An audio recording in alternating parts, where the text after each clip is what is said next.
So what we're gonna do next is a little bit of desensitizing for Cody.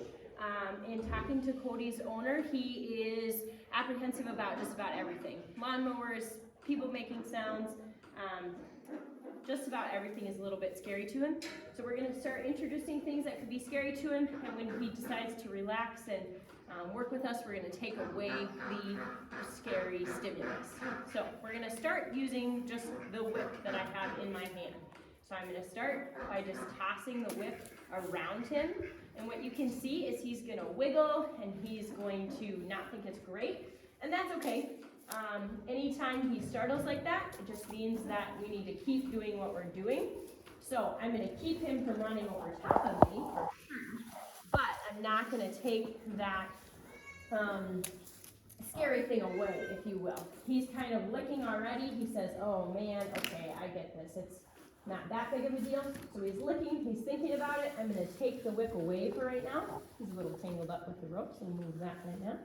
All right, you can do that same thing with your actual rope that you have. If you think, nope, I don't wanna hang on to a rope and a whip, that's no big thing. You can also just use your same rope and do the exact same thing with a rope to your horse. Again, if he wants to move, that's okay, but he cannot run into me. You want to teach your horse that, again, ideally we're teaching them that this is no big thing, it's not getting them, it's not scary, right? The other thing you want to teach your horse is that they should fear you the most, that you don't want your horse running you over. Do something new, startles them. So, you should kind of respect my space. He's going to keep moving around, and that's okay. The rope is just going to keep following him, so he can run as much as he wants, but the rope is going to follow him. I try to keep my cadence about the same with the rope, so that it's a predictable tap that he's getting. You can see he's still giving a pretty big jump, but he's now standing still, which is awesome. The other thing you'll see about me is I'm going to try to keep my body nice and relaxed, so it's not me being worked up about the rope encountering Cody. It's me just saying, hey, I'm here. It's a typical Tuesday night. Nothing to see here. Again, I'm keeping this hand up because Cody likes to kind of crowd into my space. I'm not wild about that, but I'm just going to not let him push on me. And I'm going to keep following him. I'm tipping his nose in towards me as I go.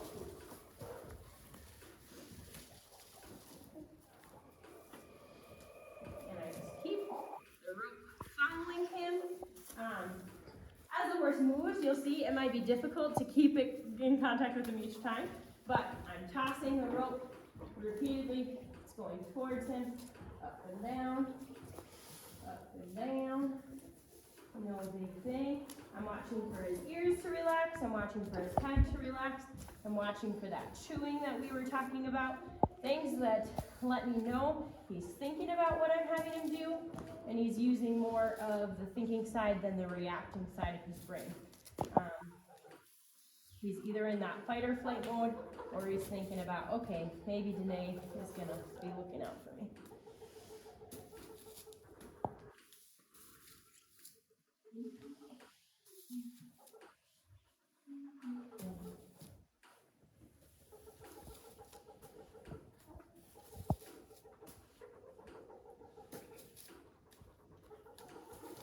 And with this, there's not a rush. I'm going to keep following until he's standing still. And you'll see that even as he walks off a little bit, he's going to walk off a shorter distance. So he's not really trying to race off from the rope. He's just saying, hey, it's not my favorite. I get that. It probably wouldn't be my favorite either.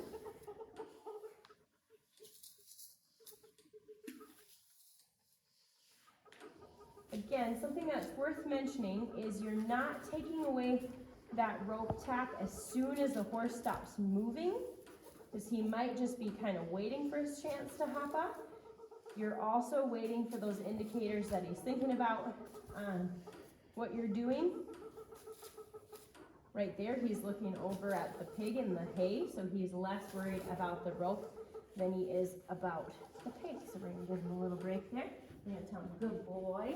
Now, knowing that Cody is a little bit more of a nervous Nelly, and that he comes from a home that has little kids, I'm gonna spend a whole lot of time just rubbing on him and loving on him and saying, oh, it's no big thing. Because if he is in a home with little kids, which he is, they're going to come up to him and they're gonna wanna pet him and they're gonna wanna love on him. So he needs to get really used to a lot of attention.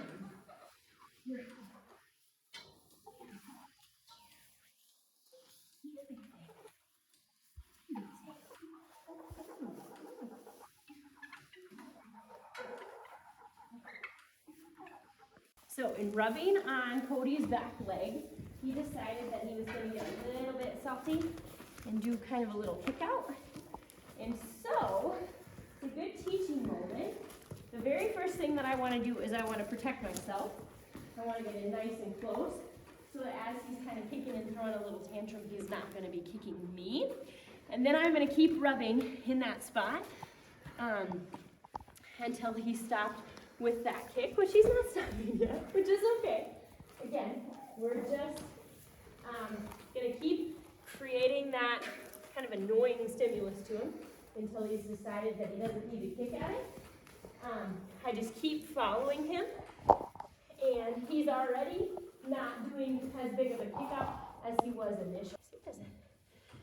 So again, we're thinking about this pony from the standpoint, well, any horse really, but particularly this pony comes from a family that has little kiddos. So we want to make sure that he is not going to be disturbed by any contact.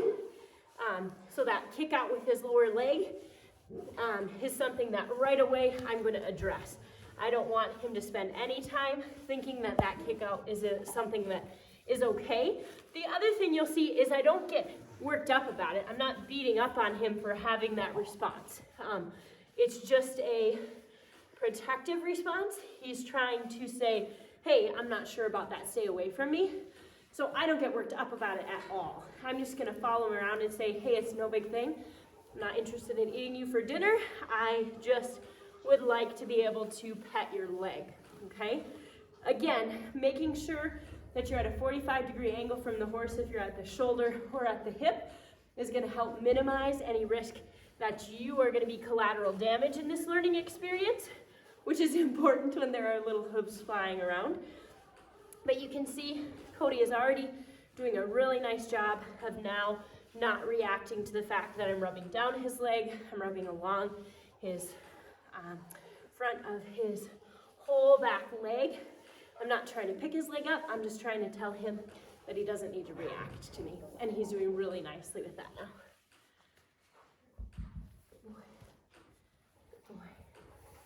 Yeah, good boy.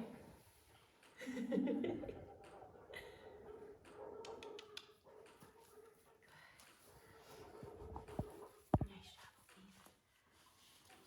Nice job. Nice, yeah.